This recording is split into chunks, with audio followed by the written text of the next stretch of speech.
Merci de nous rejoindre sur Afro Info 243. Vous avez choisi la meilleure chaîne de télévision en ligne pour rester à la page de toute la situation qui prévaut dans l'est de la RDC en ce moment d'agression que subit la République démocratique du Congo. Des temps à combat sont signalés depuis le matin de ce 22 février 2023 sur les collines Mouchaki et Nénéro, c'est sur l'axe Saké à Mouchaki. Ces deux collines ouvrent la brèche sur la cité des Saké, dernier verrou de la ville de Goma, chef-lieu de la province du Nord Kivu. Nos dernières informations renseignent que la cité de Mouchaki reste sous contrôle des forces armées de la République démocratique du Congo. L'armée loyaliste reste déterminée à sauvegarder l'intégrité du territoire national et en découdre pour récupérer toutes les localités sous emprise du 1-23 soutenu par le Rwanda, a affirmé le général-major Chiko Chitambwe, qui est le sous-chef d'état-major général des forces armées de la République démocratique du Congo, chargé des opérations. C'est au cadre de l'armée congolaise rassure que la RDC va gagner cette guerre contre le Rwanda. Suivez. Le général-major Chiko Chitambwe Jérôme, sous-chef d'état-major chargé des opérations de l'état-major général, est de retour à Kinshasa. Après un séjour à la tête d'une délégation des FARDC dans quelques pays de la communauté des États de l'Afrique australe, SADC, le réchauffement de la coopération militaire en cette période où notre pays fait face à l'agression du Rwanda sous couvert du M23 a été au centre de cette mission de travail, a fait savoir les chargés des opérations de l'état-major général au cours d'un entretien accordé au service de communication et d'information des forces armées. Avec les efforts du commandant suprême, ces efforts qui ont conduit à ce que les sanctions auxquelles nous étions victimes injustement avaient été levées, nous sommes dans une phase où nous devons essayer de renforcer nos relations au niveau régional avec la SADC et au niveau bilatéral aussi avec quelques pays de la région pour essayer de voir comment nous ouvrir aussi à d'autres horizons, faisant appel à nos différents partenaires dans la région. C'est pourquoi j'étais parti voir nos partenaires et on a eu de bons contacts, ça va produire des fruits d'ici là. N'oubliez pas aussi que cette organisation nous avait beaucoup aidé à l'époque où nous avions connu la première guerre d'agression dans les années 1999-2000 je pense. Et nous gardons de très bons souvenirs avec nos partenaires de la SADC et eux aussi nous portent à cœur et nous allons voir dans quelle mesure faire un bon progrès sur le plan de défense. Cette guerre nous a pris au moment où nous étions concentrés dans les opérations contre les ADF et les autres opérations dans l'Ituri et dans la partie sud. Les forces armées sont en train de faire leur travail. La guerre contre les Rwandais, nous allons l'emporter. Tous ces territoires conquis par ce dernier seront repris sans aucune forme de négociation. Ça fait presque 25 ans que notre population dans la partie est souffre beaucoup. Du massacre de Makobola jusqu'à Kishiche, tout est documenté. Le massacre de l'Est porte un nom et une adresse. Et tôt ou tard, les responsables vont payer. De son côté, Herman Cohen, qui est ancien secrétaire d'État assistant aux affaires humanitaires à l'ONU, pense que le Conseil de sécurité des Nations Unies devrait lancer un ultimatum de retrait au M23 soutenu par le Rwanda, suivi en tout cas d'une guerre terrestre ou aérienne si nécessaire. Il faut noter que le 1-23 est resté résistant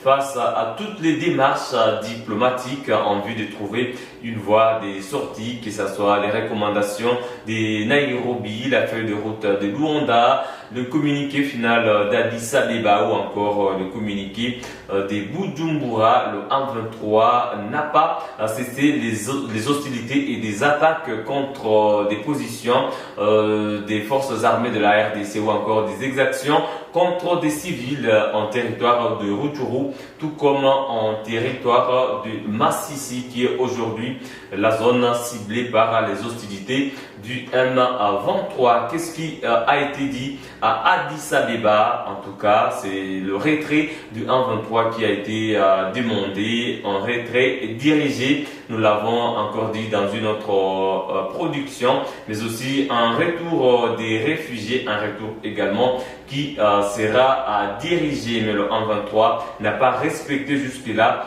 le cessez-le-feu qui a été recommandé. Le porte-parole du gouvernement congolais, ministre de la Communication et des médias, Patrick Muyaya, a essayé d'apporter un élément de réponse à une question dans un briefing des presses au sujet de ce qui s'est passé à Addis Abeba. Suivez des réponses du ministre Patrick Muyaya. Jean-Marie Kassamba, alors. Monsieur le ministre, concernant à la fois le ministre porte-parole du gouvernement et le ministre des Finances, j'ai un communiqué ici du ministre Sommet. En lisant ce communiqué, quand on est congolais, on est content qu'il y a des choses fortes qui sont enfin décidées pour voir un peu mieux ce qui s'est passé ou ce qui se passe en ce moment à l'Est. Alors, est-ce que vous pouvez nous dire clairement, monsieur le ministre porte-parole du gouvernement, qu'est-ce qui a changé depuis les précédents mini-sommets ou réunions? Et qu'est-ce qui va être fait concrètement pour que le M23 dégage, que les Rwandais arrêtent, que Paul Kagame descende un peu de son piédestal, parce que les Congolais en ont presque marre des humiliations. Voilà, merci. Alors, sur votre question, je ne voudrais pas vider le contenu du briefing que nous ferons avec le vice-premier ministre, ministre de l'Intérieur, dès qu'il reviendra, parce qu'à Addis Abeba, il s'est passé beaucoup de choses. Vous avez vu que pour la première fois depuis de longues années, un Congolais a été porté à l'unanimité à la tête de la CDC, Center for Disease Control, un peu la première institution sanitaire africaine. Vous avez vu aussi qu'après consultation avec le Burundi, la République démocratique du Congo va siéger comme membre non permanent du Conseil de sécurité des Nations Unies dans les années qui viennent. Au-delà de cela, il y avait évidemment le rendez-vous qui était crucial pour nous. Il y en avait deux, au-delà de ce qui s'est fait traditionnellement. Il y avait le mini-sommet qui a été convoqué par les présidents angolais et les présidents burundais pour faire le point de la situation en République démocratique du Congo. Avant même que je n'entre dans l'esprit du contenu qu'on va décortiquer avec mon collègue des Affaires étrangères, je dois vous faire d'abord plus ou moins les déroulés de la réunion. Parce qu'ici, il était question pour la République démocratique du Congo de mettre fin à tout le prétexte fallacieux que présente le Rwanda pour justifier cette guerre. Et le président de la République a été très clair. Malheureusement, les délibérations s'est faisant à huis clos, mais j'aurais voulu que le Congolais l'écoute en train de parler dans la salle. Il a dit, en substance, écoutez, nous sommes tous pays frères en Afrique, évidemment, et donc, soit qu'ensemble nous travaillons à régler le problème, on le règle, soit que nous-mêmes, les Congolais, nous allons régler les problèmes de notre manière. Et dans ces règlements du problème de notre manière, toutes les options sont sur la table, je ne voudrais pas aller plus loin. Et le président de la République a démontré, devant tous ses homologues, que les discours portés par les Rwandais, en réalité, est un discours mensonger. Premièrement, sur la question des FDLR, parce que les FDLR, d'après les rapports de leur propre service, ils ne sont même pas plus de 2000, donc ils ne représentent pas une menace particulière pour le Rwanda qui justifie l'agression en cours en République démocratique du Congo. De toute façon, nous, comme République démocratique du Congo, nous sommes engagés à combattre les forces négatives. Les FDLR les sont, ils font partie. Et donc, ça, c'était un argument, un prétexte fallacieux qui est faux, parce qu'en réalité, on veut toujours trouver des raisons pour qu'on continue à garder la main sur la République démocratique du Congo. Et d'ailleurs, mon collègue de finances me complétera, parce qu'il y a eu cette initiative de Primaire à Gold qui permettra de retracer tous les trafics qui se font de manière frauduleuse dans cette partie du pays. L'autre discours mensonger, c'est de dire qu'il y a un génocide en cours en République démocratique du Congo. S'il y a eu génocide en République démocratique du Congo, c'est le génocide des Kishiché.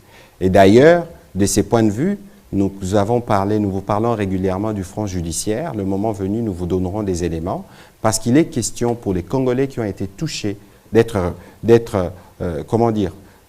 bénéficier, d'obtenir justice et réparation. Vous avez vu le dernier rapport qui est sorti d'Amnesty International qui donne des éléments en plus de la barbarie qui a été utilisée sur des femmes et des exécutions sommaires qui ont été utilisées sur de pauvres innocents simplement parce qu'on les assimile au FDLR ou parce qu'ils étaient dans une zone où il y avait des Hutus congolais qu'on veut malheureusement lier comme des forces génocidaires.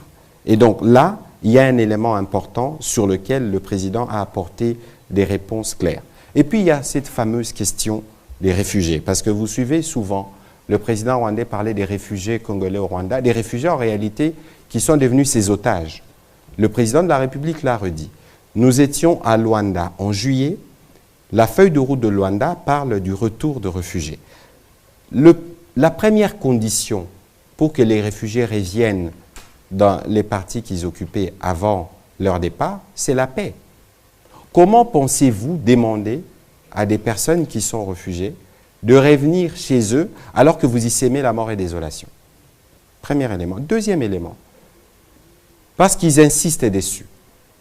Le président de la République a rappelé, et cela est ressorti dans le communiqué, que nous, on n'a aucun problème à recevoir nos compatriotes là-bas, mais à condition que ça soit fait avec les HCR. Et pour rappel, il y a un dernier rapport que je vous partagerai au prochain briefing avec le VPM Lutundula du 30 novembre 2022, où les Rwandais ne sont pas venus à la tripartite qui devait discuter des questions de réfugiés. Aujourd'hui, il y a plus de réfugiés rwandais au Congo que des réfugiés congolais au Rwanda. Ça, c'est aussi une vérité qui doit être dite. Et donc, le président de la République a dit, pour autant que le Haut Commissariat des Nations Unies pour le réfugié peut travailler avec nous, peut travailler avec les Rwandais, et que par la suite, parce qu'il y a un processus de profilage, les retours s'est fait sur une base volontaire, et chaque Congolais sujet au retour doit être identifié. Et donc, au-delà du travail qui doit être fait avec les HCR, il y a le travail qui doit être fait avec les notabilités locales. Parce que nous tous, nous nous connaissons. Pour éviter qu'il n'y ait une quelconque forme d'infiltration ou qu'on veuille en profiter. Donc, si vous regardez les narratifs mensongers qui portent sur les FDLR, qui portent sur un prétendu discours de haine, qui portent sur d'accueillir des réfugiés, et même ils sont allés plus loin à dire qu'on coopérerait avec des mercenaires Wagner, tout cela a été totalement décousu dans toutes les réunions que le président de la République a eues avec, que ce soit avec Guterres, que ce soit avec Charles Michel, président du Conseil européen. Je crois que je ne voudrais pas m'étendre davantage sur ces sujets-là parce qu'il faut que le vice-premier ministre vienne.